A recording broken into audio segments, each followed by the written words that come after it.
Estamos hablando acerca de la familia, de las circunstancias de la familia y de las cosas que afectan a la familia. Y hay muchas cosas que son reales, pero de las cuales casi no se habla, porque pensamos que de pronto el hablarlas implica casi como que sucedan, o más bien nos gusta guardar como la apariencia y pensar que definitivamente no es algo que tenga que estar pasando. Vamos a hablar de los factores que conducen a la infidelidad. Podría uno pensar que estos temas no se tendrían que hablar dentro del pueblo cristiano porque dan por sentado que sabemos que el mandamiento de Dios dice no adulterarás, es decir, que es un pecado evidente y claro los pecados sexuales y el adulterio y la infidelidad. Pero vamos a mirar en realidad cuál es la situación. ¿Cuál es la situación? Según estadísticas y estudios, Colombia es el segundo país más infiel de Latinoamérica, después de Brasil, entendiendo que Brasil es una población mucho más alta, ¿no? Ahora, dentro del ambiente cristiano, dentro del pueblo cristiano, el principal pecado que ha destituido ministros es el adulterio. Ahora vamos más dentro de las iglesias. El principal pecado por el cual se toman o se proceden por acciones de disciplina es por el adulterio. Es decir, los pecados de infidelidad sexual o infidelidad en general son los pecados más relevantes en relación a la vida de la sociedad en general en Colombia, pero además de eso, a la realidad que vivimos en las iglesias. Pero, en contraste de eso, es de los pecados que menos se les pone atención, de alguna manera, o de los temas que no se hablan, o menos se hablan de forma práctica. Por eso, mi intención es hablar de estos temas de forma práctica, de las situaciones reales que se dan dentro de este ambiente. Vamos a ver entonces estos factores que conducen a la infidelidad. La palabra de Dios en Malaquías, capítulo 2, versículo 14 al 15, dice: Mas diréis, ¿por qué? Porque Jehová ha atestiguado entre ti y la mujer de tu juventud, contra la cual has sido desleal, siendo ella tu compañera y la mujer de tu pacto. La realidad es que Dios aborrece, Dios no le agrada todo lo que tenga que ver con la infidelidad y el pecado. Y vamos a ver los tipos de infidelidad. De una vez, vamos a la parte de las circunstancias situacionales, para que de pronto no pensemos que la infidelidad es simplemente el acto sexual con otra persona que no es la esposa, sino todas las cosas que giran alrededor, que también es constituidas como infidelidad, pero que en muchas ocasiones no las vemos como tan así. Un tipo de infidelidad que es la más común y es la que más se pone en disciplina y es la que más se ha resultado como unos pecados graves, es la infidelidad romántica o sexual. ¿Esto a qué se refiere?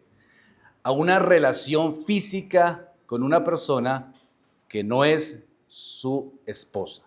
Este es el tipo de infidelidad clara.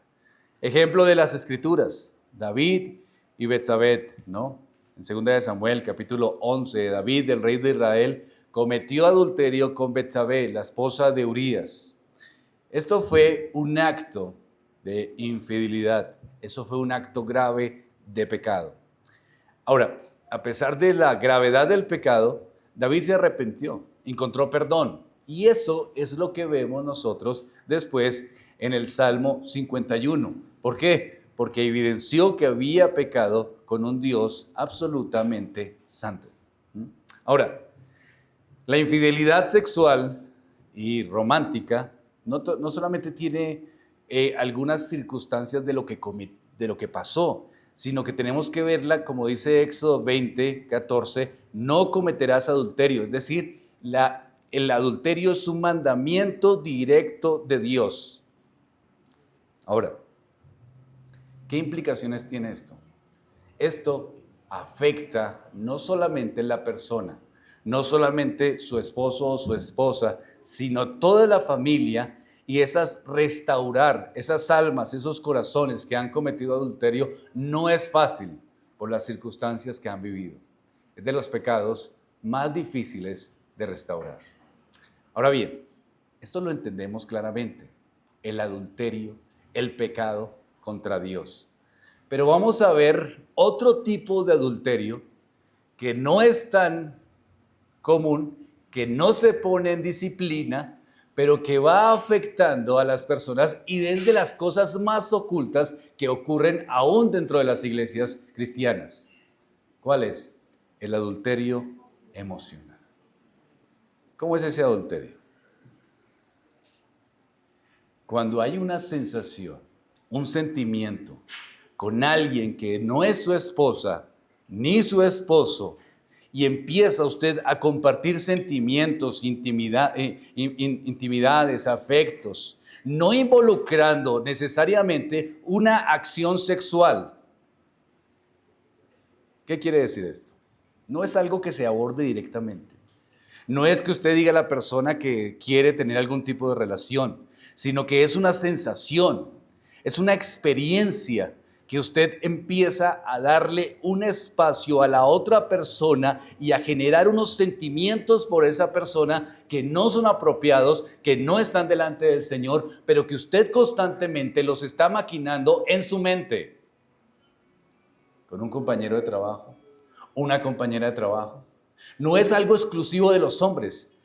Los hombres y las mujeres empiezan a experimentar esos sentimientos y empiezan a comparar con su cónyuge y empiezan a despertar unas sensaciones, porque llega el hombre a su trabajo y la compañera está también con una actitud laboral que viene de arreglarse, de verse bien vestida, de empezar a tener un ambiente laboral donde no hay niños, donde no hay circunstancias, y entonces todo gira alrededor de la broma, el ambiente, el chiste. Y eso empieza a sentir ¿qué? Algún aprecio, una sensación. Pero si solo estamos hablando, sí, pero ahí hay una sensación, ¿usted cómo lo está percibiendo? La estoy pensando. O sea, quiero llegar al trabajo, quiero sentir su aroma, quiero hablar con ella, quiero hablar con él. No voy a pecar, no voy a tener relaciones sexuales. Este es mi límite. Solamente la conversación, solamente el espacio, solamente el tiempo, pero no voy a tener más allí. ¿Pero qué es lo que está pasando realmente? Está cometiendo un adulterio emocional. Pero hermano, ¿eso es pecado? Sí, es pecado. ¿Por qué? ¿Qué dice Génesis 2:24? Por eso el hombre dejará a su padre y a su madre y se unirá a su mujer, y los dos serán una sola ¿qué? Carne. El matrimonio es una relación de unidad y de exclusividad que ha establecido Dios. Y la infidelidad emocional ocurre cuando las personas empiezan a compartir esos sentimientos, esas sensaciones, y entonces su cónyuge ya no es exclusivo. Ahí se rompe el concepto de matrimonio y de pacto. No, pero no estoy haciendo nada físico, no, pero sí algo emocional y sentimental. Lo está experimentando y eso puede ser destructivo y eso puede afectar y eso es un pecado contra Dios y eso hace que su corazón se desajuste y hace que la relación en su matrimonio vaya siendo afectada. ¿Qué dice el Señor Jesús? Has oído que te dije, no cometerás adulterio.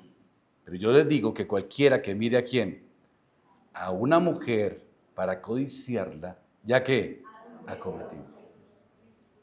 Solamente el mirar, que entendemos lo que implica, ¿cierto? Entonces la infidelidad emocional comienza con pensamientos, después lleva a sentimientos y después empieza a competir el corazón con la fidelidad y lo que es razonable, y empieza el comparativo con la otra persona o con su cónyuge, cuando la otra persona está en un entorno que usted no conoce y que es un entorno donde todo está tranquilo, y su cónyuge está en un entorno donde hay circunstancias difíciles, entonces hay un comparativo en desventaja. Un poquito más claro, hermano. Usted llega a su casa, y como nos decía el pastor Guillermo ayer, niños molestando, la esposa con situaciones, el esposo llegando a la casa y ver todo eso. ¿En qué se encuentra? Con otra situación. En su trabajo, en la iglesia, porque eso también sucede en la iglesia, ¿no? En su trabajo, en la iglesia y en otros entornos, ¿cómo nos vemos? Nos vemos bien. ¿Cómo nos tratamos? Nos tratamos bien. ¿Y cómo es el entorno? Diferente. Y vemos de las personas su mejor versión. Y eso despierta en nosotros ¿un qué? Una emoción. Es tan así, queridos hermanos, que muchas de las situaciones que se han presentado en iglesias por situaciones de pecado se han dado en las demasiadas relaciones que se dan entre hermanos. Obviamente tenemos que relacionarnos, tener fraternidad, amistad y todo eso, pero en algunos casos se han relacionado de una manera tan cercana, mostrando su mejor versión en esos espacios, que alguno de los cónyuges se empieza a ilusionar con el esposo o la esposa del otro. Y empieza a pensar, mire este hombre cómo es de bello, mire cómo trata a su esposa, mire cómo me tratan a mí, mire, él sí se baña los dientes. Me imagino que sí recogerá sus calzoncillos y será ordenado. Y la mente empieza a generar una ilusión. Y eso, aunque no es un pecado expresado, aunque no haya cometido un adulterio real, afecta su corazón, afecta su relación con Dios y afecta su unidad matrimonial. Eso es una realidad, hermanos. No se habla, pero es. ¿Por qué? Porque Dios espera exclusividad en el matrimonio, exclusividad en el amor matrimonial, como nos explicaba el hermano Gabriel ayer. Necesitamos esa exclusividad. No es fácil porque no tenemos las circunstancias no son favorables todo el tiempo, pero la lucha contra la carne es eso realmente, que nuestras emociones y que nuestro corazón esté entregado en lo que es realmente enfocado en lo que es espiritual, viendo a nuestro como Dios ha mostrado o ha pedido que lo veamos, de una forma de un amor sacrificial. Pero cuando hacemos esto, estamos violando esos principios. Ahora, ¿qué pasa, hermanos, en estas situaciones? Que el matrimonio empieza a ser tan afectado que genera conflictos en las relaciones. Y aunque ninguno haya descubierto nada en el otro, sí se siente la separación, sí se siente el ambiente en las relaciones sexuales, en la intimidad emocional, en el trato el uno con el otro. ¿Por qué? Porque en el fondo sus cuerpos están allí, pero ¿qué no está allí? Su mente, su corazón. ¿Por qué? Porque están viviendo una situación emocional con otra persona, aunque nunca se vaya a materializar. Lo vemos, ¿no? Hay otro tipo de adulterio, no sé si la palabra sea la mejor, pero digámoslo así, tiene como un sentido, ya lo voy a explicar, que es accidental.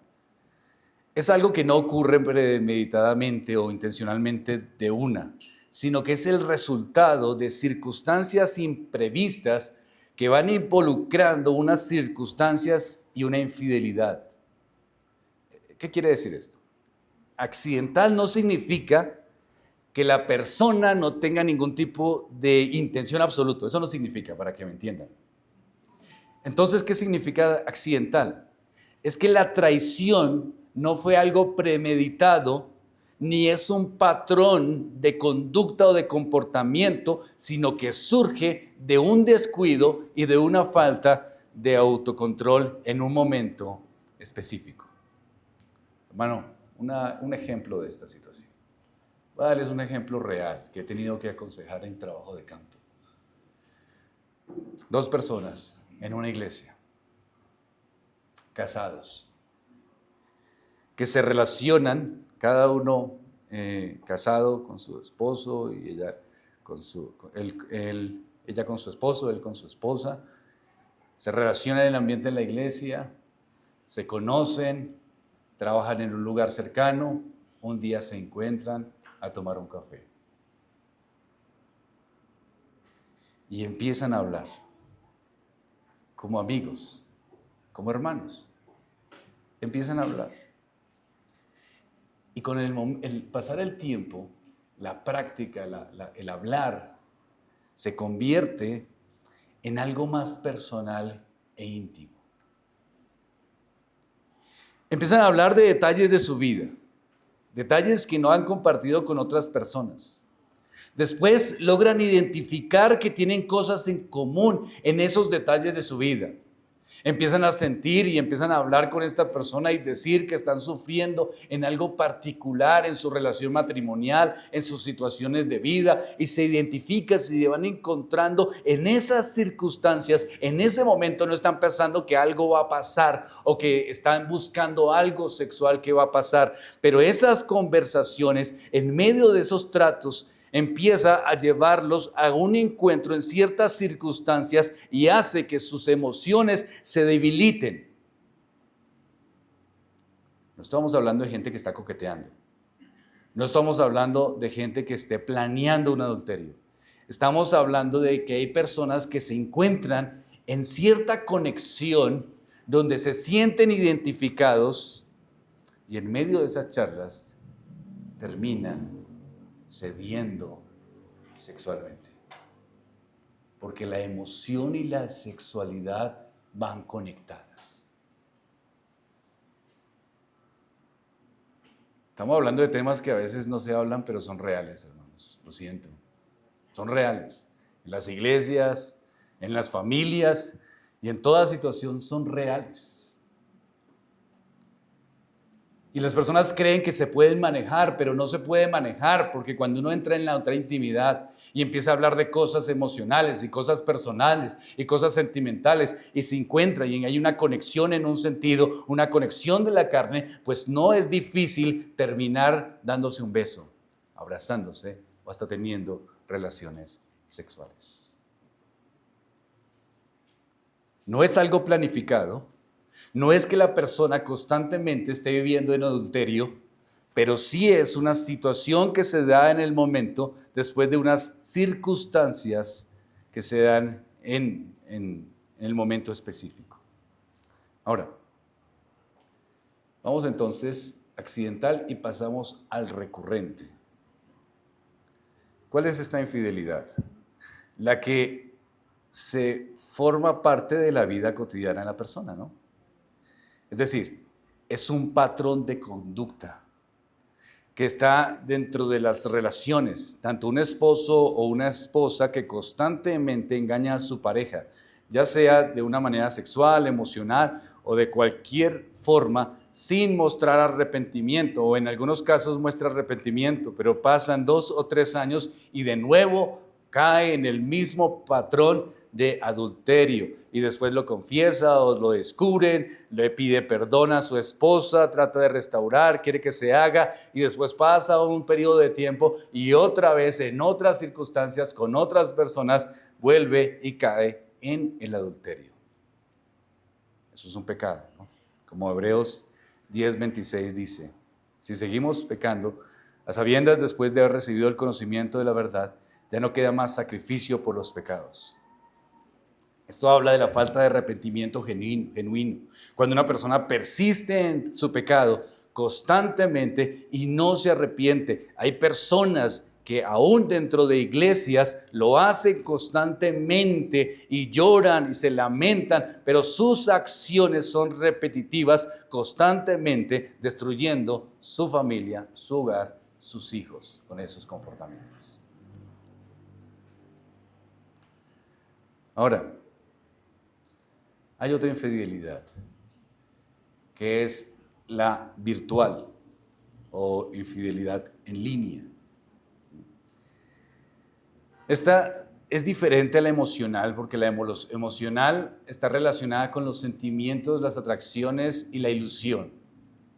Pero la virtual implica que las personas, a través de plataformas digitales como redes sociales, sitios web, establecen conexiones íntimas, sexuales, con personas fuera, obviamente, de su esposo o de su esposa.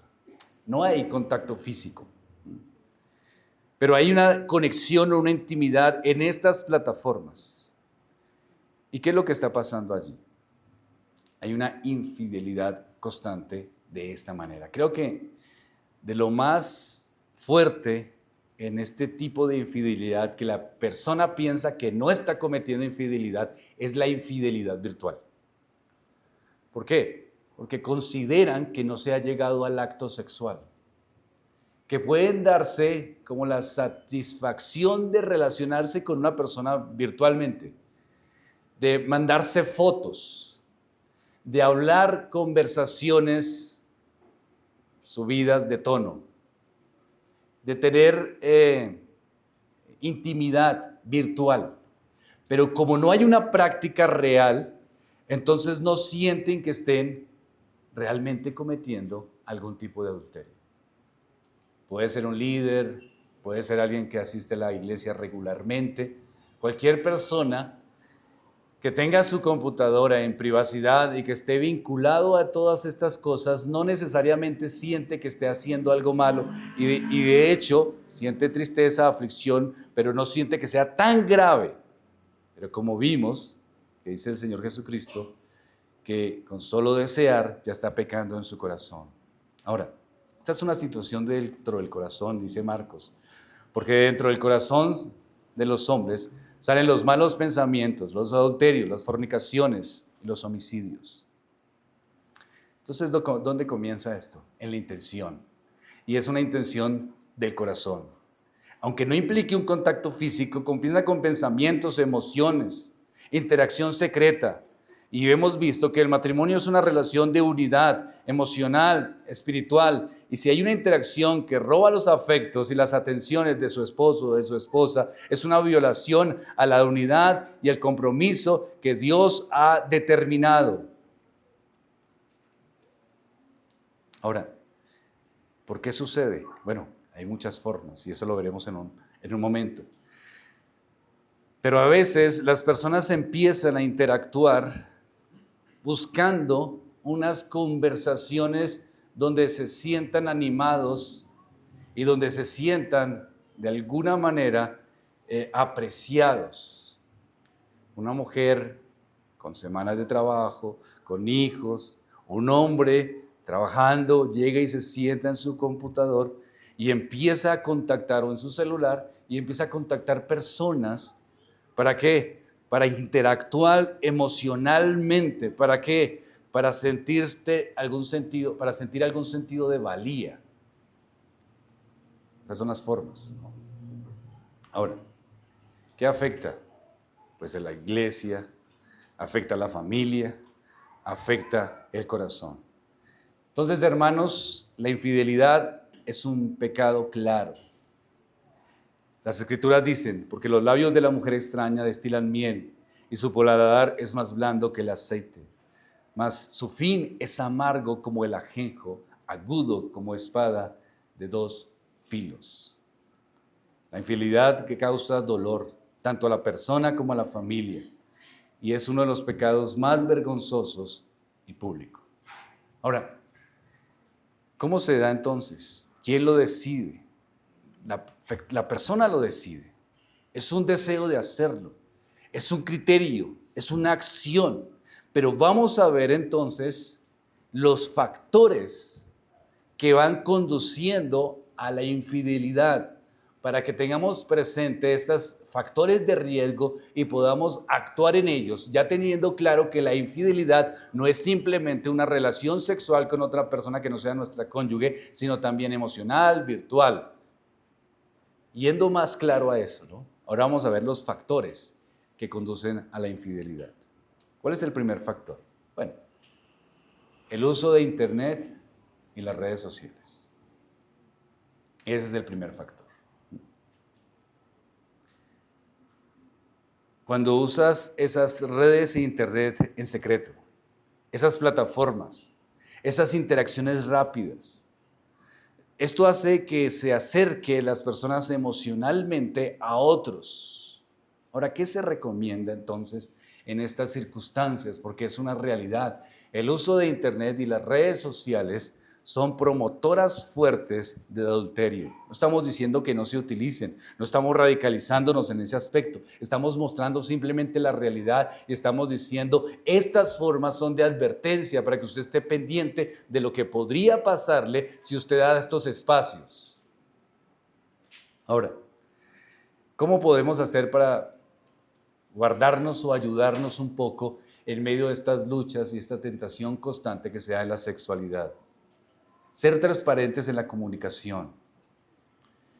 Es decir, la confianza es importante. Es menester que las personas puedan compartir, o el matrimonio pueda compartir sus claves, por ejemplo, y sus claves de redes sociales. Ahora, no para expiar.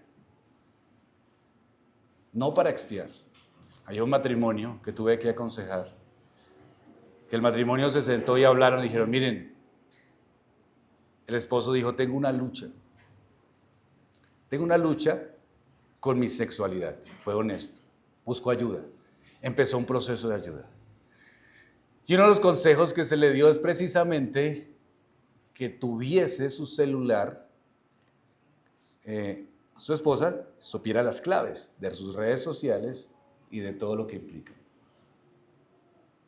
Y la esposa interpretó que lo que le estábamos diciendo es que revisara con las claves sus redes sociales, su WhatsApp y su celular constantemente.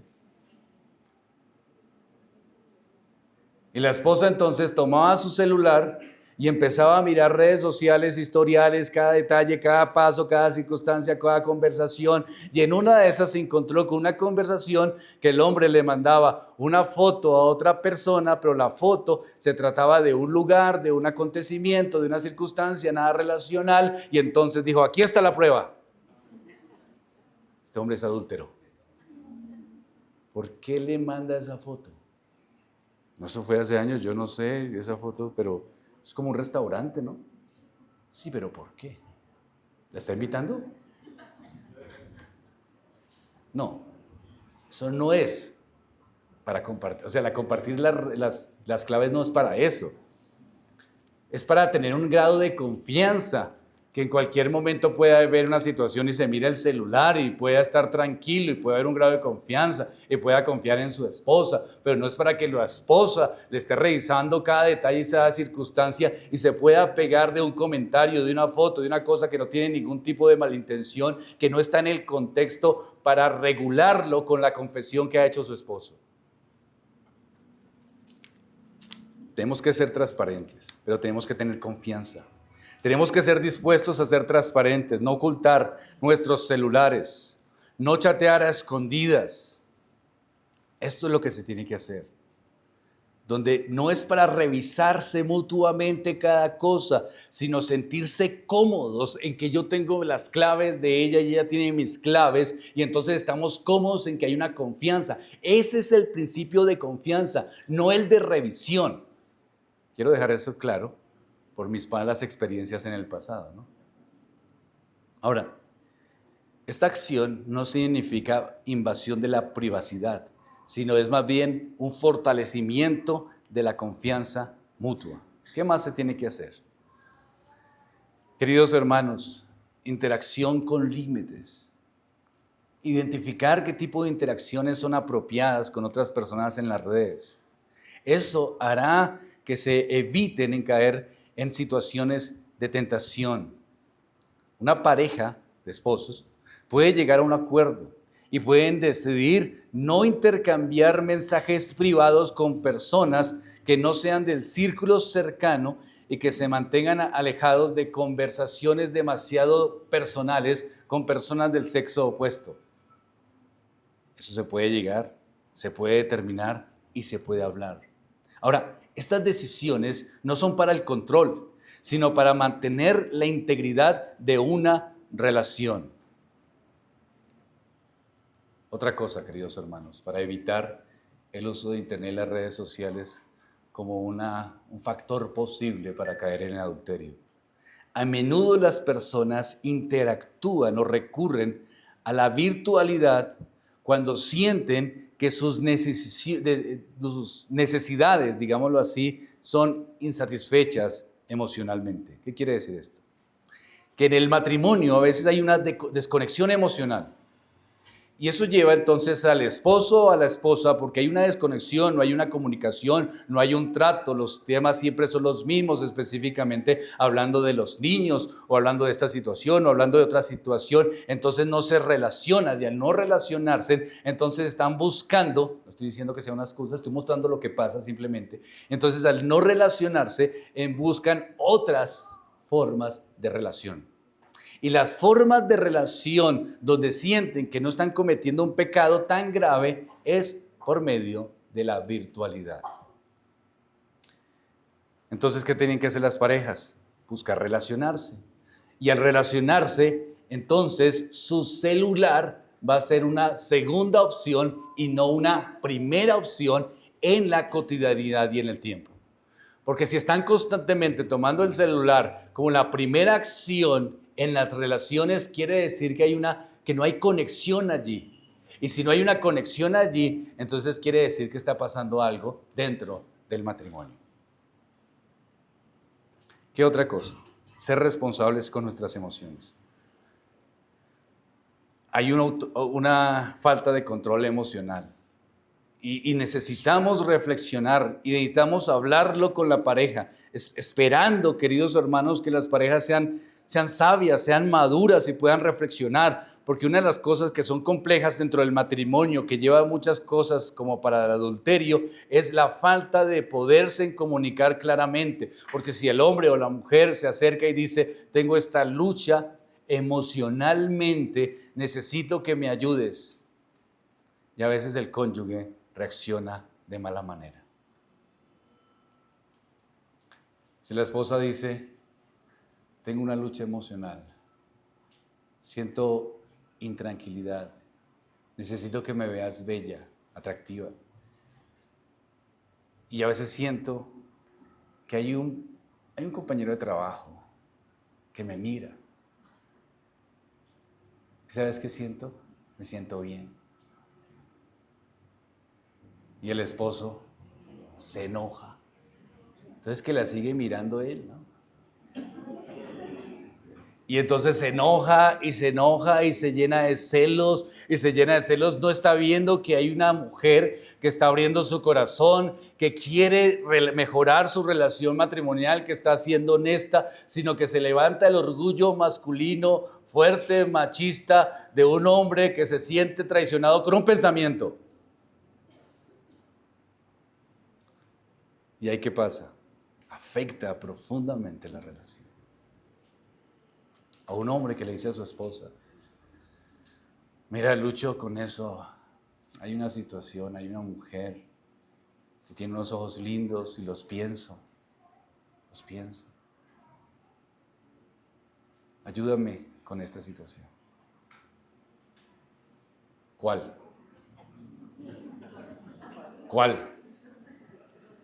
No es necesario. ¿Cuál? No, pero ¿cuál? Una vez tuve que aconsejar una pareja que la esposa con solo la sospecha fue a donde esta mujer y la cacheteó. Y cuando se concluyó todas las pruebas, la mujer todo el tiempo había despreciado o había negado cualquier relación con el hombre. El hombre todo el tiempo fue el que buscó a la mujer todo el tiempo, no, no, no, no. Y la mujer, la esposa, cuando se enteró de ese sentimiento, fue de una vez y cacheteó a la mujer inocente. ¿Sí notan? ¿Cómo reaccionamos? Eso afecta el matrimonio, ¿me hago entender? No poder comunicar este tipo de cosas que son reales. Ahora, otro factor, el segundo factor, buscar aumentar tu valía fuera de la casa. Estamos viendo los factores, ¿no? Las personas buscamos reconocimiento y validación, y el centro del hogar es un sitio donde uno puede encontrar esa validación, pero a veces no lo llevamos. Pero hay una realidad, y es que en nuestra carnalidad hay un deseo de buscar un afecto y una admiración, y lo buscamos en alguna parte. ¿Usted no les parece sospechoso cuando un hombre, después de los 40, que nunca ha hecho deporte y su barriga ya está proporcional, de un momento se siente el mayor deportista en el gimnasio, dándole a las pesas, comiendo sano, ya sin chicharrón, sino solamente cosas light, y después empieza a comer y empieza a comer? ¿Por qué a veces sucede? No estoy diciendo otro caso, porque hay muchos que es por salud, obviamente, ¿no? Pero en algunos casos vienen ciertas crisis y desean ser admirados. Y como el corazón es engañoso, a veces pensamos que nos vemos bien, porque hacemos unos 2 días de ejercicio, ya estoy musculoso, ¿no? Cuando no nos vemos tan bien. ¿Pero qué esperamos? Reafirmación, reconocimiento. Oiga, mire el hermano cómo está de musculoso. Mire el hermano tan... Hay cristianos que le dan 3, 4 horas al gimnasio, más que a leer las escrituras y orar. Simplemente por un ¿qué? Un reconocimiento de las personas. Ahora, estas cosas, queridos hermanos, son realmente situaciones que se dan. Eso es lo que nuestro corazón pecaminoso piensa. Esto es una realidad, no les estoy diciendo cosas que no son reales, esto es producto del trabajo de campo, estas reflexiones, son situaciones que se piensan, así seamos cristianos, reformados, espirituales. Hay una persona, una mujer, un hombre que en un momento se siente que quiere valía, que quiere admiración, que quiere que el otro le diga que se ve bella, que se ve bien. Pero llega a la casa, mientras que en la iglesia le están diciendo, buen músculo. Y llega a la casa, oiga, pues está como panzón, ¿no? Ese tipo de cosas son cosas que generan un factor de peligro. Recomendación: hablen constantemente. Dígale a su esposa que está hermosa, que es bella. Estoy diciendo que lo haga cada 5 minutos porque dijeron acá, no vaya a ser infiel, no, usted está muy bonita. No estoy diciendo eso, estoy diciendo que de una forma espontánea, en un momento determinado, hable y dígale que es una mujer atractiva, ¿verdad? Y lo mismo, si usted ve a su esposo, dígale que también es atractivo, que antes era atractivo con cabello, pero ahora sin cabello también es atractivo. Pero trate de darle una valía, dígale que tiene unos valores, que es inteligente, porque hombres que se esfuerzan todo el día trabajando, haciendo cosas, y los demás ven cierta valía y él siente como que también hace un esfuerzo por su familia, llega a la casa y lo único que encuentra es reproche por las cosas que no ha hecho. Entonces eso genera un deseo de atención a cualquiera de nosotros. A mí me ha pasado. No es una cosa, eso es parte de la situación de nuestra caída. Y claro, tenemos que orar, tenemos que buscar las escrituras, tenemos que buscar al Señor.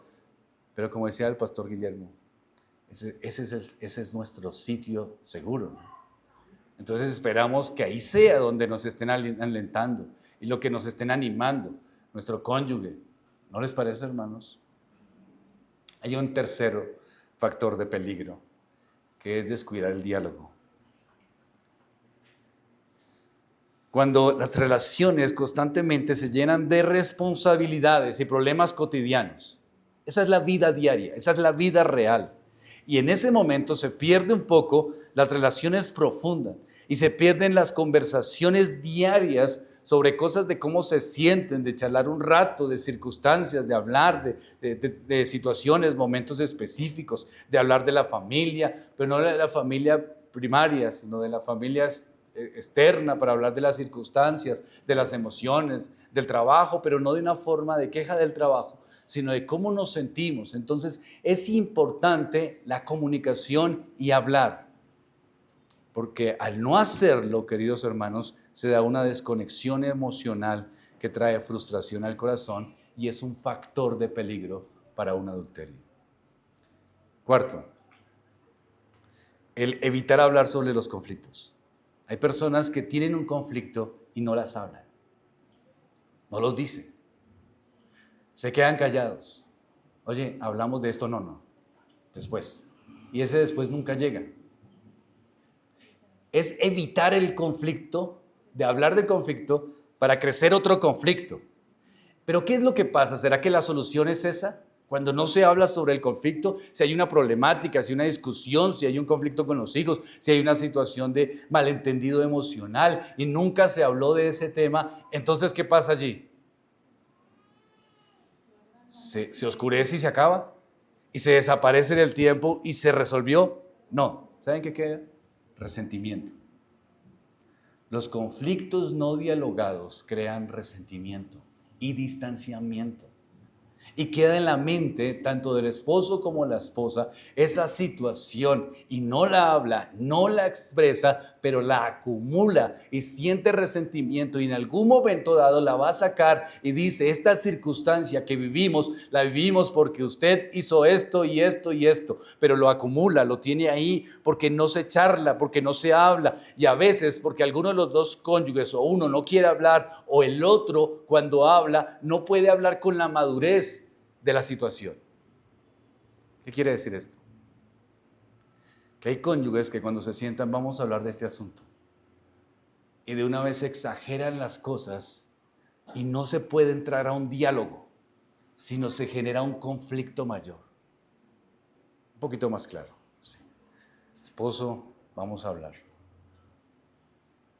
Mira, yo quiero pedirte que no seas áspero conmigo. ¿Áspero? Si yo la trato bien. Usted ve el vecino, ese sí la trata mal. No, tú eres un buen esposo, solo quiero decirte es que a veces haces unas caras. Ah, son mis caras, claro.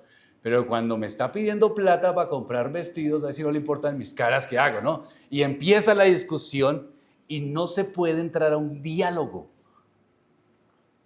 Y no decir simplemente, perdón, lo siento, fue un malestar en ese momento, no debí tener esa actitud, pero tienes razón, voy a mejorar en ese sentido.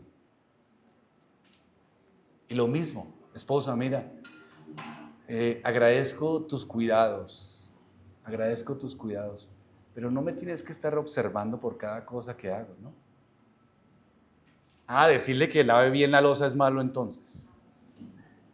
No quiero decir eso, quiero decir, porque le dije que lavara ese pocillo, ese es el problema, ¿cierto? Entonces yo lo lavo, usted ya no haga nada aquí porque usted... Bueno, el que se ríe es porque se siente identificado de las...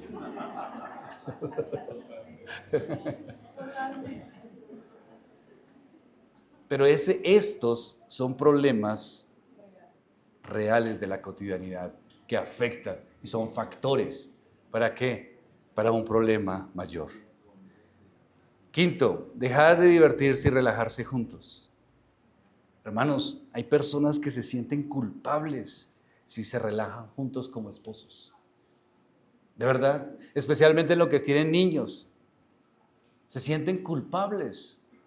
Y si dejan a sus hijos en un lugar seguro, con familiares seguros, en un lugar seguro, o buscan un espacio para relajarse temprano cuando ellos estén en el colegio, no sé, en un ambiente seguro y salen a relajarse y están sentados en el restaurante, están pensando, ¿y qué están haciendo los niños?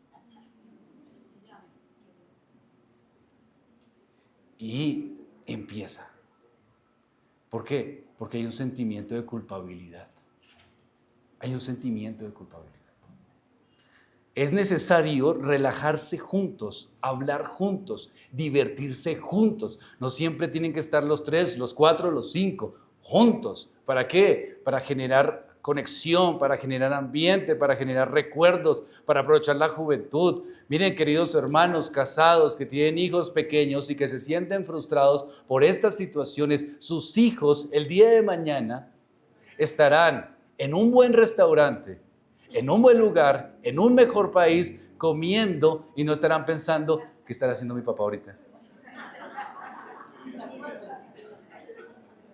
Están felices y a ustedes no los tendrán en el mínimo recuerdo. Los recordarán de pronto, oye, mi papá, ¿qué será la vida? Venga, lo llamo. Pero no estarán pensando como ustedes, frustrándose en este momento y sintiendo, ¿y qué le llevamos? ¿Y será que le guardamos esta parte? ¿Y será que hacemos esto? Esto genera una desconexión en el matrimonio, porque hay más temas que, que los hijos, hay más temas que el trabajo, hay más temas que las circunstancias económicas y necesitamos volver a esos temas para conectarnos como esposos. Sexto, permitir que el estrés y las obligaciones diarias saboteen la intimidad. Esto es una lucha, queridos hermanos. Creo que tenemos todos esta lucha, ¿no?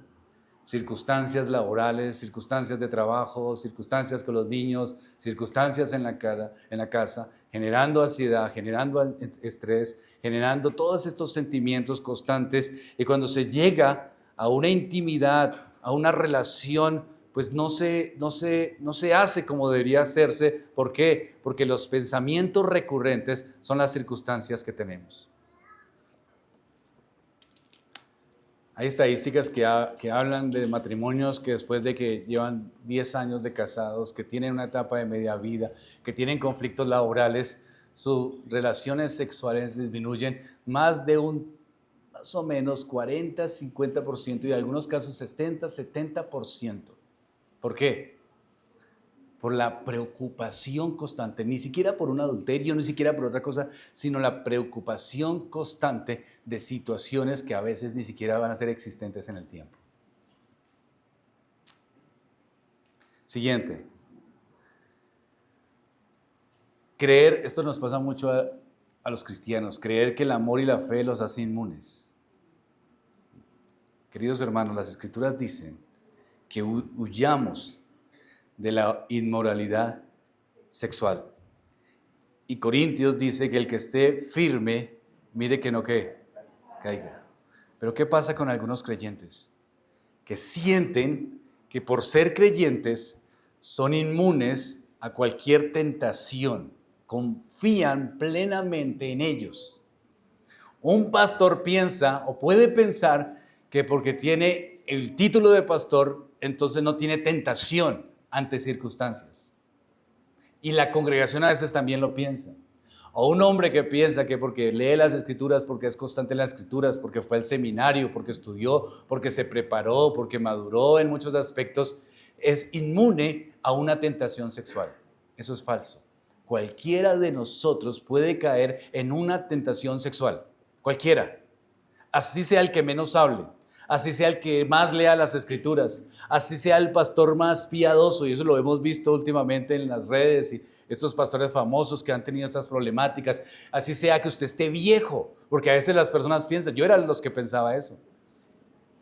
Yo empecé mi ministerio como a los 23, 24 y yo pensaba, yo creo que cuando llegue a los 45 ya estaré viejito, ya no tendré deseos sexuales.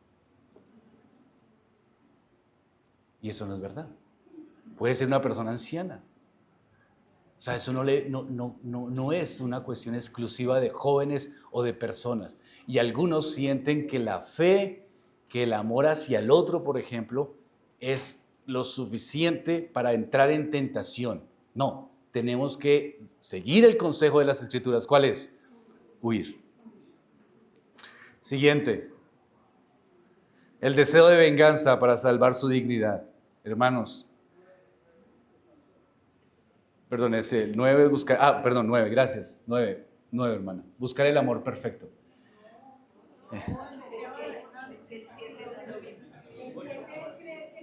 El 8 es creer que la fe los hace inmunes. Y el 9 es buscar el amor perfecto. Sigamos ahí, digamos ahí. Si no, después ustedes tienen las diapositivas, tranquilos. Buscar el amor perfecto. Entonces, ¿qué es esto? ¿De qué trata? Que no se acepta al cónyuge y no se disfruta con él de acuerdo a sus diferencias, sino se está esperando una ilusión de un amor verdadero y perfecto. Esto es, y esto pasa dentro del ambiente cristiano y muchos se sienten frustrados. ¿Por qué? Porque esperan que su esposo sea tipo Paul Washer. Y entonces ven las conferencias de la familia de Paul Washer, hablan como, y dicen las hermanas, este hombre es increíble, mire cómo hace los devocionales, mire cómo estudia proverbios, mire cómo trata a su esposa. Miren lo que yo tengo. ¿Y qué siente? Frustración. Yo quiero que él sea así, que tenga esa ilusión, que sea el líder de la casa, que tome la autoridad, que sea espiritual, que lea, que nos haga la del devocional, que tenga buenas cosas, que tenga circunstancias, que sea un hombre así de piadoso, así de espiritual, que se vea así simpático, que tenga los ojos azules. Es una ilusión. Yo he tenido que aconsejar a personas y decirles, hermanas, ¿él la maltrata? No me maltrata. Les voy a contar un caso, rápidamente. Hace 22 años, una hermana toca a mi puerta. Me dice, no sé qué hacer con mi esposo. Lucho constantemente por cómo es él. ¿Qué es él? Es un hombre poco romántico. Es un hombre que no expresa amor casi, es absolutamente serio en su estilo. Trabaja, llega a la casa, ve un rato televisión. ¿Es cristiano? No es cristiano. Ve un rato televisión, se acuesta, así es todos los días. El fin de semana así nos lleva a una salida, después regresa, casi no conversa, está metido en sus cosas, no dice palabras románticas, no es cariñoso, nada de eso. Hermana, ¿la trata mal? No, nunca me ha tratado. ¿No le suple sus necesidades? Todas las suple. ¿Es un padre responsable? Lo es, constantemente. Entonces, hermana, busque satisfacción en el Señor, porque tal vez es un buen hombre y usted tiene una ilusión de Hollywood que no existe. 20 años después, misma pareja, la hermana le dio una enfermedad muy grave, un cáncer. Su esposo se retiró de su trabajo para trabajar independiente y cuidarla. Meses, días, cuidándola, porque era un cáncer fuerte que le afectaba. Toda su vida, la vida de este hombre serio, se volcó en el cuidado a su esposa para recuperarla. Se sanó gracias al Señor. Y yo le pregunto, ¿qué tal su esposo? El mejor. Hermanos, esas son ilusiones. Hay esposos que son excelentes, hay esposas que son excelentes, que no manifiestan tantas cosas como otros, pero en los momentos de necesidad, de preocupación, de dolor, de angustia, ahí están firmes al frente del cañón. No son tan románticos, no dicen tantas cosas, pero ahí están. Encuentren satisfacción en esa gracia, disfruten esas bendiciones que Dios ha dado, no estén rechazando con ilusiones de personas que no son. Usted puede verme a mí, puede ver al pastor de su iglesia, puede ver a los pastores que salen en televisión y usted puede crear una ilusión de un hombre perfecto o de una mujer perfecta, pero eso es eso, ilusión, porque no existe. Todos estamos en un proceso de santificación. Ahora sí, el 10. Un factor, el deseo de venganza para salvar su dignidad. Voy a decirlo así simplemente, hermanos. Hay personas que el esposo les cometió adulterio, la esposa les cometió adulterio y piensan en desquitarse. Eso es un factor de su mente. Se vino el adulterio, hubo el drama, hubo la circunstancia, pero después se relacionaron, después hablaron, estuvieron en la iglesia y el esposo perdonó, la esposa perdonó, parece que todo hubiera estado claro, pero en medio de las circunstancias de la vida, en medio de los conflictos que se van dando, empieza ese pensamiento: yo quiero que ella experimente lo que yo sentí. Así somos, hermanos. Duro, ¿verdad? Pero eso es un factor. Y muchos, cuando cometen adulterio, dicen: yo quería que mi esposo experimentara eso. 11. Insatisfacción con la pareja. Los cambios de relación, la insatisfacción en la relación, la falta de comunicación, la falta de ternura constante genera una insatisfacción en las relaciones. Claro que nunca estaremos completamente satisfechos el uno con el otro, porque nuestra satisfacción es completa solo en el Señor, pero a veces estamos insatisfechos, es más por nuestra mente y los deseos centrados en nosotros. Y esto genera un factor de peligro de adulterio. 12. Necesidades patológicas de ser amado a cualquier precio. Hermanos, hay personas que quieren sentir afecto y viven buscando ese afecto emocional y lo buscan en cualquier persona, en cualquier circunstancia, con cualquier relación, aún fuera del matrimonio, solo por sentir algo de valía emocional y sexual. Eso es un pecado, pero es una necesidad que se ha creado. Es un pecado delante de Dios, pero hay personas que tienen eso en su interior, que quieren de alguna manera sentir satisfacción emocional y sexual inmediata y constante.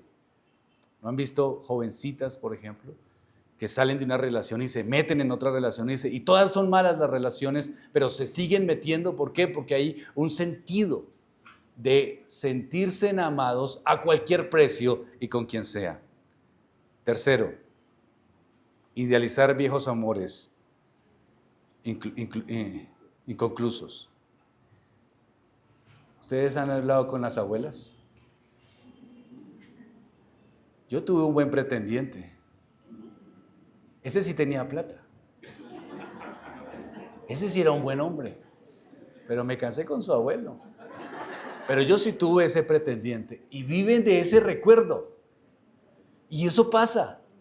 Y es muy difícil competir a su esposo, ponerlo a competir a su esposo o a su esposa con una ilusión, porque ni siquiera es una persona real, es alguien que no vio, es una persona que se comunicó en el tiempo, que se hablaron en el momento, que hubo unas circunstancias y que de un recuerdo bonito, y de ese recuerdo forman toda una experiencia de vida que piensan que eso es, y eso trae frustración dentro del matrimonio. Por eso hay personas que están buscando a sus amores de juventud por las redes sociales. Me siento frustrado. ¿Qué será de la novia que tenía cuando tenía 16 años en el colegio? Voy a buscarla. Ah, ya la encontré. Parece que está divorciada o divorciado. Voy a escribirle. O no importa si está casado, voy a escribirle. ¿Por qué? Porque idealizan amores no concluyentes o que no se dieron en el tiempo. Muy bien, hermanos. Les animo a que reflexionemos en esto. Esto es absolutamente práctico y real. No les estoy hablando de cosas que no vivimos. Y yo sé que somos creyentes, cristianos, que profesamos la fe, pero la verdad es que todos luchamos con nuestra mente, porque el corazón es engañoso más que todas las cosas. Y cuando descuidamos cualquiera de estas circunstancias que estamos hablando, podemos entrar a un terreno oscuro que puede destruir nuestra familia, que puede destruir nuestras casas, que destruye nuestro hogar y afecta a nuestra iglesia local. Y esta es la problemática que hemos visto fuertemente en nuestros tiempos. Oremos. Padre, gracias porque nos das de reflexionar en esto. Ayúdanos porque a veces minimizamos estas circunstancias o simplemente pensamos que el adulterio es solo una cosa de un pecado sexual con alguien, o pensamos, Señor, que esas cosas de nuestros pensamientos no afectan, pero la realidad es que tenemos luchas internas y que necesitamos tu gracia. Ayúdanos a tener buenas relaciones con nuestro cónyuge, para ser sinceros, para hablar de nuestros afectos, para orar juntos por esa situación y decir, necesito que me ayudes en esta lucha para fortalecernos y seguir adelante. Danos madurez espiritual y no ser incongruentes con nuestra doctrina reformada de creer que el pecado realmente afectó nuestras vidas. Y aunque somos regenerados, tenemos una remanente de este pecado. Y mientras que estemos aquí en la tierra, lucharemos por la santificación y nos necesitamos unos a otros. Y qué mejor que la casa. Gracias, Señor, en el nombre de Cristo. Amén.